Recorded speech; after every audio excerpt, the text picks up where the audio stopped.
آپ صلی اللہ علیہ وسلم کا اللہ کا کتنا قرب تھا، کتنا تعلق تھا۔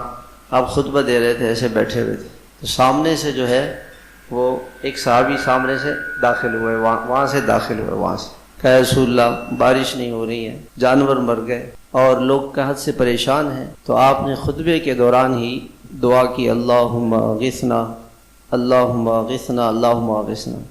صحابہ کہتے ہیں کہ کوئی بادل کا نام و نشان بھی نہیں تھا۔ ہم نے دیکھا کہ ایک بادل کا چھوٹا سا ٹکڑا آیا، بادل جمع ہونا شروع ہو گئے، یہاں تک کہ بارش برسنے لگی۔ مسجد نبوی کی چھت کچی تھی اور چھپرا تھا، دیواریں مٹی کی تھیں، اوپر سے پانی ٹپکنے لگا۔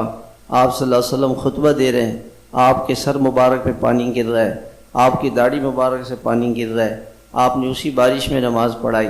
اگلے دن، اس سے اگلے دن، اس سے اگلے جمعے تک بارش رکی ہی نہیں، پورا ہفتہ ہم نے سورج دیکھا ہی نہیں۔ وہی صحابی یا ایک اور صحابی جو تھے وہ داخل ہوئے اور کہا کہ یا رسول اللہ سیلاب آ گیا، گھر گر گئے، جانور مر رہے ہیں، لوگ مر رہے ہیں۔ آپ صلی اللہ علیہ وسلم اسی خطبے میں آپ نے فرمایا اللہم حوالینا ولا علینا، ایسے اللہم حوالینا، اے اللہ یہ بادل ادھر ادھر چلے جائیں، اللہم حوالینا ولا علینا، اللہ یہ بارش ہم پہ نہ ہو ادھر ادھر۔ صحابہ فرماتے ہیں جیسی آپ نے فرمایا، آپ صلی اللہ علیہ وسلم نے انگلیوں کا اشارہ کیا، ادھر کے بادل ادھر چلے گئے، ادھر چلے گئے، اور سورج ایسے آ گیا جیسے چاروں طرف بادل اور بیچ